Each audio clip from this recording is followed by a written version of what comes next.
ಹುಬ್ಬಳ್ಳಿ ಒಳಗ ಇನ್ನೇನು ಹಲವು ವರ್ಷಗಳ ಬೇಡಿಕೆ ಇನ್ನೇನು ಈಡೇರೇ ಬಿಡ್ತು ಅನ್ನುವಷ್ಟರಲ್ಲಿ ಮತ್ತೆ ಪೌರ ಕಾರ್ಮಿಕರಿಗೆ ಸಂಕಷ್ಟ ಎದುರಾಗಿದೆ. ಯಾಕಂದ್ರೆ ಹುಬ್ಬಳ್ಳಿ ಧಾರವಾಡ ಮಹಾನಗರ ವತಿಯಿಂದ ಅವರಿಗೊಂದು ಕಚೇರಿಯನ್ನ ನೀಡಬೇಕು ಅಂತೇಳಿ ಹಲವು ವರ್ಷಗಳಿಂದ ಹೋರಾಟವನ್ನು ಮಾಡ್ತಾ ಇದ್ರು. ಆದ್ರೆ ಬಿಜೆಪಿ ಸರ್ಕಾರ ಅವರಿಗೆ ಒಂದು ಕಚೇರಿಯನ್ನ ನೀಡಬೇಕು ಅಂತ ಟರಾವನ್ನು ಕೂಡ ಪಾಸ್ ಮಾಡಿತ್ತು. ಆದರೆ ಇಲ್ಲಿ ಪ್ರಸಾದ್ ಅಬ್ಬಯ್ಯರ ಹಸ್ತಕ್ಷೇಪದಿಂದ ಇವತ್ತು ಅವರಿಗೆ ಒಂದು ನೀಡ್ತಕ್ಕಂತಹ ಕಚೇರಿ ಇವತ್ತು ಉದ್ಘಾಟನೆ ಆಗಬೇಕಾಗಿತ್ತು. ಆದರೆ ಅದು ಉದ್ಘಾಟನೆ ಆಗಲಿಲ್ಲ. ಹೀಗಾಗಿ ಹಲವಾರು ಪೌರ ಕಾರ್ಮಿಕರು ಕೂಡ ಒಂದು ಉತ್ಸಾಹದಿಂದ ಆ ಒಂದು ಕಾರ್ಯಕ್ರಮದಲ್ಲಿ ಭಾಗವಹಿಸಿದ್ರು. ಆದರೆ ಅಲ್ಲಿ ಆಗಿದ್ದು ಕೊನೆಯದಾಗಿ ಹೋರಾಟ. ಯಾಕಂದ್ರೆ ಆ ಹಸ್ತಕ್ಷೇಪದಿಂದ ಆಗ್ತಕ್ಕಂಥ ಆ ಒಂದು ಉದ್ಘಾಟನೆ ಕಾರ್ಯ ಮುಂದೂಡಲಾಗಿದೆ.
ಅಂದರೆ ಜನವರಿ 2025ರಲ್ಲಿ ಟರಾ ಪಾಸ್ ಆಗಿದೆ. ಟರಾ ಪಾಸ್ ಆದ ನಂತರ ನಮಗೆ ಈ ಕಚೇರಿಯನ್ನು ಕೊಟ್ಟಿದ್ದಾರೆ.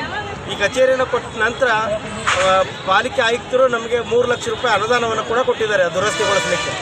ಈಗ ದುರಸ್ತಿಗೊಳಿಸಿ ಮತ್ತು ನಾವೇ ಪೌರ ಕಾರ್ಮಿಕರು ದುಡ್ಡನ್ನು ಜಮಾ ಮಾಡಿಕೊಂಡು ಉಳಿಕಿದ್ದೆಲ್ಲ ನಾವೀಗ ಸುಸಜ್ಜಿತವಾಗಿ ಆಫೀಸನ್ನು ನಾವು ನಿರ್ಮಾಣ ಮಾಡ್ಕೊಂಡಿದ್ದೀವಿ. ಆದರೆ ನಾವು ಎಲ್ಲಿ ಇದರಲ್ಲಿ ಯಶಸ್ವಿ ಆಗ್ತೀವೋ ಏನೋ ಅನ್ನುವಂಥ ಕುತಂತ್ರ ಬುದ್ಧಿಯಿಂದ ಇದನ್ನು ತಡೆಯುವಂಥ ಹುನ್ನಾರ ನಡೀತಾ ಇದೆ. ಪೌರ ಕಾರ್ಮಿಕರು ಇದನ್ನು ಖಂಡಿಸ್ತೇವೆ. ಅವರು ಮುಂಚೆಯಿಂದನೂ ಕೂಡ 2013ರಲ್ಲಿ ಗೆದ್ದಿದ್ದಾರೆ. ಅವಾಗಿಂದನೂ ಕೂಡ ಪೌರ ಕಾರ್ಮಿಕರ ಮೇಲೆ ಅವರಿಗೆ ದ್ವೇಷ ಇದೆ.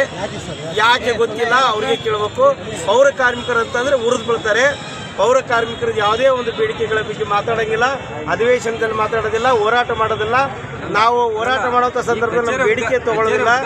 ಇದಕ್ಕೆ ಸಂಬಂಧಪಟ್ಟಂಗೆ ಅವರು ಇದು ಒಂದೇ ಇದು ಅಲ್ಲ, ಕಚೇರಿ ಅಲ್ಲ, ಇನ್ನೂ ಅವ್ರು ಕೊಡಬೇಕು ಇವ್ರು ಕೊಡಬೇಕು ಅಂತೇಳಿ ಇದನ್ನು ಸುಮಾರು ಒಂದು 2022ರಿಂದ ಇಲ್ಲಿವರೆಗೂ ಇದು ಮುಂದೆ ಆಗಲಿಕ್ಕೆ ಅವರೇ ಕಾರಣೀಭೂತರು. ಹಾಗಾಗಿ ನಾವು ನಿನ್ನೆ ಪಾಲಿಕೆ ಆಯುಕ್ತರು ಬಂದು ನಮ್ಮ ಜೊತೆಗೆ ಮಾತಾಡಿ ನಾವು ಅಲ್ಲಿಂದ ಹೊರಗಡೆ ಹೋಗ್ಬೇಕು ಅಂತೇಳಿ ನಮಗೆ ಒತ್ತಾಯ ಮಾಡಿದಾಗ ನಾವು ನಿನ್ನೆ ಒತ್ತಾಯ ಮಾಡಿದಾಗ ನಾವು ಹೋಗೋದಿಲ್ಲ, ನಾವು ಇಲ್ಲೇ ಇರ್ತೀವಿ ಅಂತ ಹೇಳಿದಾಗ ನಮ್ಮ 10 ಜನ ಮಹಿಳಾ ಪೌರ ಕಾರ್ಮಿಕರನ್ನ ಅವರು ಕಚೇರಿ ಬಂಧನ ಮಾಡಿದ್ದಾರೆ. 2 ದಿನದಿಂದ ಕರೆಂಟ್ ಇಲ್ಲ, ನೀರಿಲ್ಲ, ಊಟ ಇಲ್ಲ, ಉಪಹಾರ ಇಲ್ಲ, ಶೌಚಾಲಯ ಇಲ್ಲ, ಏನೂ ಇಲ್ಲದೆ ಸೌಲಭ್ಯ ಇಲ್ಲದೆ 2 ದಿನ ನಮ್ಮವ್ರನ್ನಲ್ಲಿ ಕೂಡಾಕಿದ್ದಾರೆ. ಮೇಲ್ಗಡೆ ಕೂಡಾಕಿದ್ದಾರೆ ಅನ್ನೋದು ಉದ್ದೇಶದಿಂದ ನಾವು ಬೆಳಿಗ್ಗೆಯಿಂದನೂ ಪೂಜ್ಯ ಮಹಾಪೌರ ಜೊತೆಗೆ ಮಾತಾಡಿ, ತಿಪ್ಪಣ್ಣ ಮಜ್ಜಿಗೆಯವ್ರ ಜೊತೆಗೆ ಮಾತಾಡಿದ ನಂತರ ಅವರು ಈಗ ಕಮಿಷನರ್ ಅವ್ರಿಗೆ ಕರೆದು ಒಂದು ಸಭೆಯನ್ನು ನಡೆಸಿ, ಆ ಸಭೆಯಲ್ಲಿ ನಾನು ಕೂಡ ಇದ್ದೆ. ಆ ಸಭೆಯಲ್ಲಿ ಚರ್ಚೆ ಮಾಡಿ, ಇಲ್ಲ ಇದನ್ನು ತಾರ್ಕಿಕ ಹಂತಕ್ಕೆ ತರಬೇಕು, ನೀವು ಯಾಕೆ ಆದೇಶ ಪತ್ರ ಕೊಡೋಂಗಿಲ್ಲ, ನೀವೇ ದುಡ್ಡು ಕೊಟ್ಟಿರಿ ಮತ್ತು ನೀವೇ ಟರಾವನ್ನು ಯಾಕೆ ಉಲ್ಲಂಘನೆ ಮಾಡ್ತೀರಿ ಅಂತೇಳಿ ಕಮಿಷನರ್ ಅವ್ರಿಗೆ ಮಾತಾಡಿದ ನಂತರ ಈ ಕಮಿಷನರ್ ಅವರು ಒಪ್ಪಿಕೊಂಡು ಆಯಿತು, ನಾವು 1 ವಾರದಲ್ಲಿ ಅವರಿಗೆ ಆ ಕಚೇರಿಯ ಬಗ್ಗೆ ಆದೇಶ ಪತ್ರವನ್ನು ಕೊಡ್ತೇವೆ, ಆ ಸಂಘದ ನಾವು ದಾಖಲು ಮಾಡ್ತೀವಿ ಹೆಸರನ್ನು ಅಂತದ್ದು ಭರವಸೆ ಕೊಟ್ಟಿದ್ದಾರೆ. ಅಲ್ಲದೆ ಉದ್ಘಾಟನೆ ಮಾಡ್ತಿರೋ ಉದ್ಘಾಟನೆಯನ್ನು ನಾವು 1 ವಾರ ಮುಂದೆ ಹಾಕ್ತಾ ಇದ್ದೀವಿ.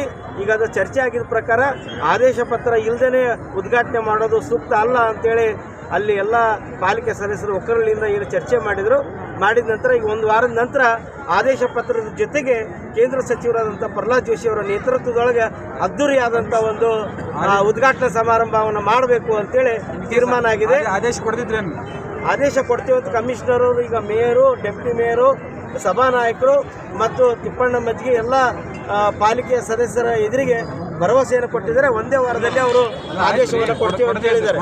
ಕೊಡದೇ ಇದ್ದಾಗ ನಾವು ರಾಜ್ಯ ಮಟ್ಟದಲ್ಲಿ ನಮ್ಮ ಎಲ್ಲ ನಾಯಕರನ್ನ ಕರೆಸಿ ಇಲ್ಲಿ ಉಗ್ರವಾದಂಥ ಹೋರಾಟವನ್ನು ಮಾಡ್ತೀವಿ. ಹುಬ್ಬಳ್ಳಿ ಧಾರವಾಡದ ಕೆಲಸವನ್ನು ನಾವು ಬಂದ್ ಮಾಡ್ತೀವಿ ಅನ್ನೋ ಎಚ್ಚರಿಕೆಯನ್ನು ನಾವು ನೀಡ್ತೇವೆ.